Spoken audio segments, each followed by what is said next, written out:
Hi, Coach Bev here. So I'm going to go over a couple things that I like to do for our family for food prep.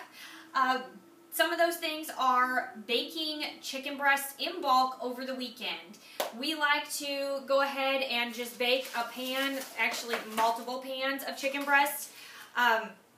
We do that, and then we will cut up the chicken breasts, and we'll do slices for sandwiches for one of our sons to take to school, and then we will also do diced, so another one can take it to school in wraps.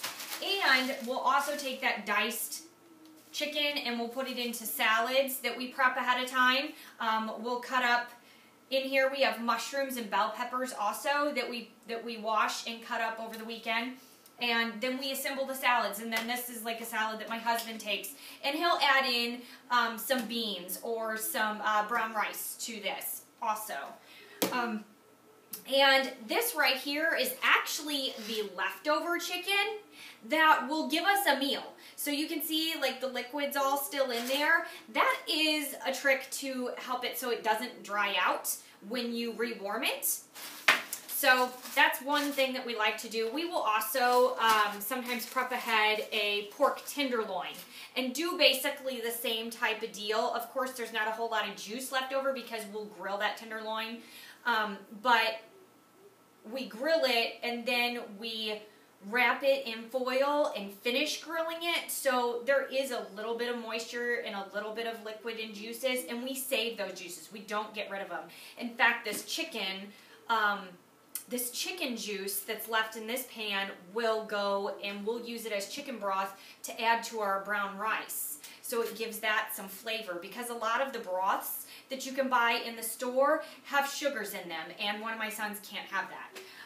Another thing that we like to do is we will pre-cut up our Brussels sprouts. We'll buy, big bags or a couple pounds, 2 pounds of Brussels sprouts, and we will cut them up. Depending upon the size, we remove, the ends, and then we either cut them in half or we cut them in quarters. And we got 2 of those right here. And then we also will wash and break asparagus. And these are 2 different meals also. So we can either bake or we can grill or we can steam these. And we also like to make hard-boiled eggs ahead of time. There's a couple ways you can do it. You can do it on the stove, boiling it, or you can even bake them. We have found that boiling them works really good for us. And so we do that. We peel them, we dry them, and then we put them into the bag. All right, now, the Brussels sprouts and the green beans. We have a pan of Brussels sprouts made, and what we like to do if we'll make a double batch of Brussels sprouts, or we'll make a double batch of green beans. And then what we will do is, to save them, to warm them up later, is we'll get a piece of foil, about that size, and then we will put them onto the foil. And you want to stick to just one side so that they're all kind of on one side, so that what you can do is you want to spread them out, and then you're going to take your foil and fold it over on itself so that you're almost like making a little pocket for it. So you fold it in half, and then you fold the ends in. I like to do it 2 times each on all sides. I don't know. I guess I'm just kind of quirky that way. But then, basically, I feel like then the moisture that's in there doesn't come out. And now, all I have to do is put this on like a cookie sheet, or on like one of those jelly roll pans with like the little lip, the cookie sheet with the lip, and just stick it on there, and I can put it directly in the oven.